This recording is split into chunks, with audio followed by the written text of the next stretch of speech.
Good morning, guys. So this is a quick video, especially sa mga clients ko that are messaging me personally or through my shop, Mining Rig Parts and Supply. So mostly yung mga questions naman nila is pare-pareho lang. Ano na yung update sa mining and nakikita namin tumataas na yung Bitcoin and Ethereum. Actually, ang crypto is about almost 100% if not more than 100% yung in-increase niya since last year. Profitable na ba mag-resume? Or yung mga subscribers naman ng channel na to, yung mga viewers, talagang curious sila, lalo na yung mga hindi pa nakakapag-start magmina. Ito na ba yung time? Kailangan na ba mag-start ako para magmina? Profitable na pa? So, ito na yung response ko dun sa mga inquiries na yun, guys. Pagsasabay-sabayin ko na lang dahil sa sobrang dami, hindi ko talaga kayang replyan isa-isa. So, full disclosure, I have a shop which is Mining Rig Parts and Supply. Yung crypto mining is one of my sources of income. So, ito yung personal opinion ko, guys. Yours may differ or baka mamaya yung conditions will change in a few months time since making this video. So, ito is as of November 2023. Ito yung opinion ko and yung alam ko na information. So, balikan muna natin. When we say crypto mining, basically, ang ibig lang niyang sabihin is yung kita sa pagmimina ng crypto, tatlong factor yan. Number one is yung network hash rate. Ibig sabihin dito, ilan ba kayo nagmimina sa buong mundo? Marami ba? Number two is yung blockchain rewards. So usually, ito marami itong factors pero parang ang natatandaan ko lang is kung ilan yung nabibigay sa mga minero per one block of that particular coin that is being made. Parang ang palatandaan ko nga dito is kung marami nagte-trade, ganyan, kung talagang sobrang volatile ng network. Yung time na yon nung last bull run natin noong 2020, doon sobrang taas ng reward sa amin. So anyway, yung block rewards. Yung third factor is yung value ng coin. So kung babalikan natin nung last bull run nung 2020, 2021, 2022, nag-start kami, actually nag-start ako magmina kung hindi $28,000-$29,000 per Bitcoin. Alam ko nung nag-full blast ako nung 2021 ng January, nung nagra-ramp up ako nun, nasa 32,000 more or less ang isang BTC, 32,000 USD. So gano'n. Tapos biglang tumaas, no? Pataas ng pataas yung BTC hanggang $68,000 yata ang isa, yung highest na, yung peak. And yung Ethereum, which is yung minimina namin coin that time, kaya sobrang laki. Kaya umabot kami ng 15,000, 18,000 per day yung mine crypto namin kapag in-encash mo, of course. So, ang ibig ko sabihin dito, yung value ng coin, kasi napapansin nila tumataas na yung presyo ng crypto now, baka tumataas na rin yung mine coins or nagiging profitable na yung pagmimina. So, hindi guys, kasi maraming factors yan. Again, yung nabanggit kong tatlo. So, kung ayaw mo naman mag-compute, gusto mo lang, Jomac, shortcut lang. Kailangan na ba akong mag-start o hindi? Ito na, sasagutin ko na.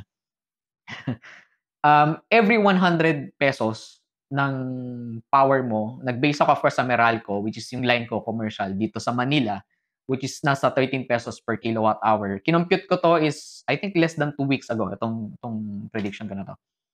Every 100 pesos, more or less, na ginagastos ko sa kuryente, ang bumabalik sa aking value ng coin is 65 pesos. So imagine kung magmimina ako ngayon, kunwari gumastos ako ng 10,000 per month sa kuryente, no, sa pagmimina, ang babalik lang sa akin na value ng crypto is around 6,500 pesos.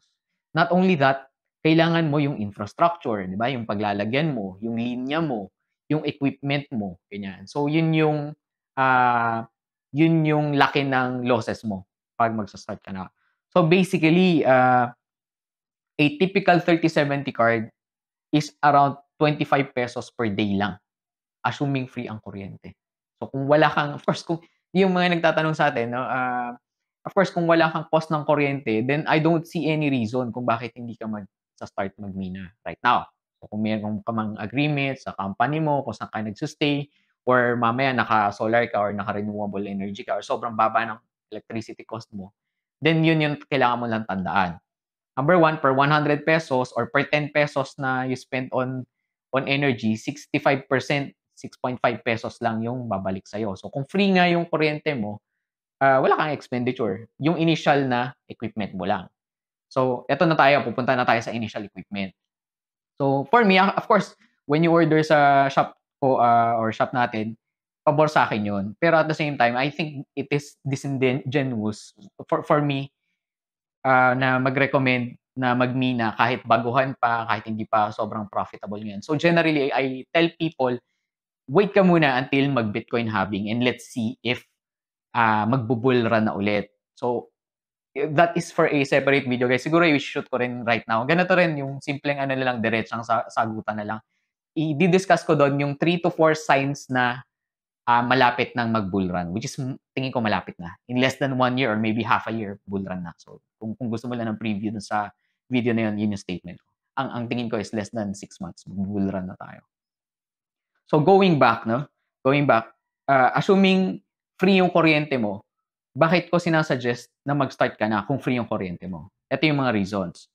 Number 1 is yung GPU price is at a all-time low. Ano ibig sabihin na to? Napapansin mo, and ako, kasama ako dito sa nag-invest nung patapos na yung mining pero bumagsak yung mining equipment price.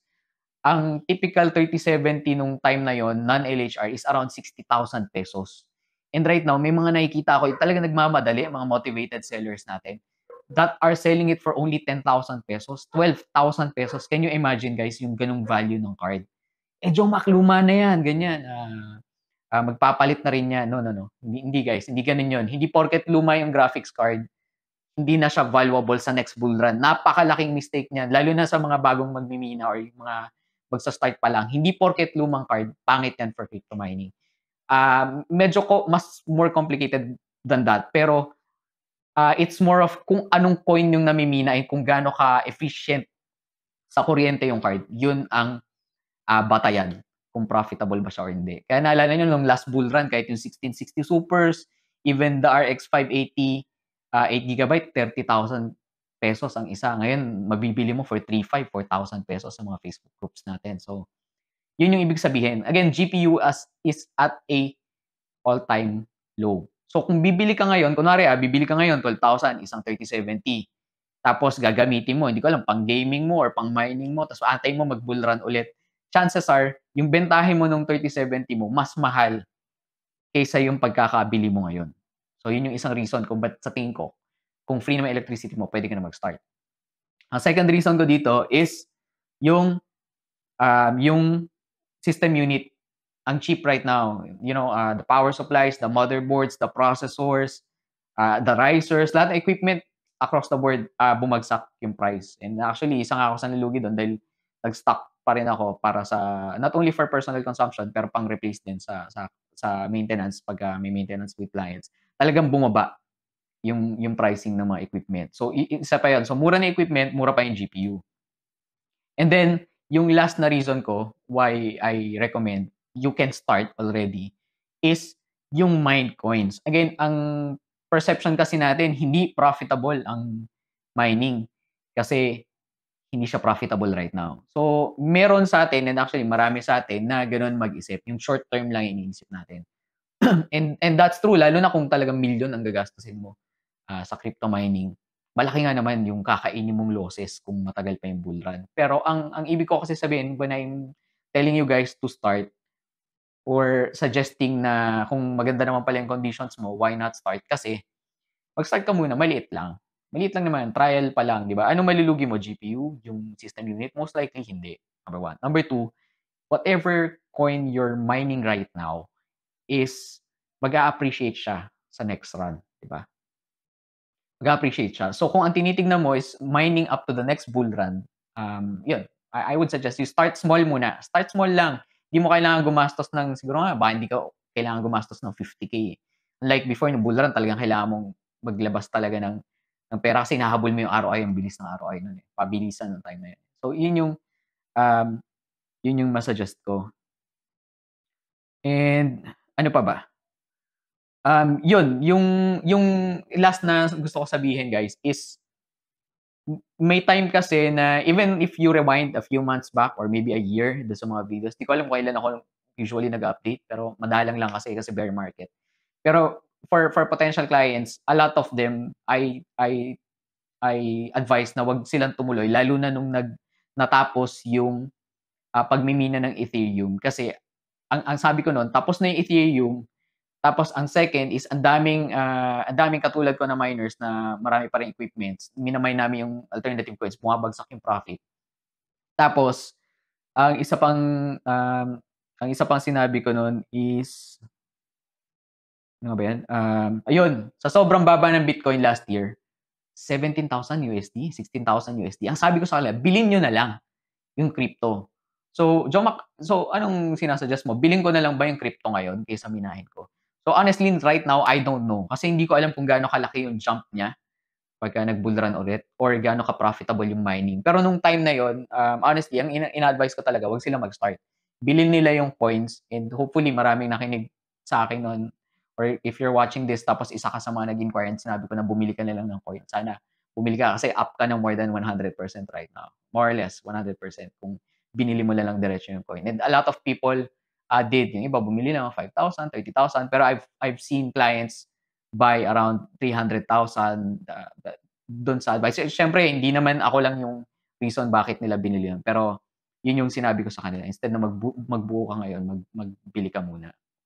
And as crypto miners, hindi tayo dapat sumasama ang loob natin kapag maraming hindi tumutuloy sa crypto. Kasi pagka blockchain naman yan, network eh. So as long as may nagte-trade yan, may gumagamit ng crypto, we earn. So okay lang naman yun. So that's it for this video, guys. Yung next video ko is yung factors for the next bull run. Ito yung signs that I am waiting for bago ko mag full blast ulit. And kung client kita, dito pa lang sa video na to, I want to assure you na client kita now or previous, basta kung client ka ng mining rig parts and supply, I want to assure you na if ever I will have updates, important updates, or kung ano yung mga ginagawa ko, isa kayo sa unang i-update ko. Kasi alam ko na kayo na yung nag-spend ng capital and or more or less kayo na rin yung marunong, so mas madali i-guide. So uunahin ko kayo. Yun yung assurance ko sa inyo. So that's it for this video, guys. Salamat.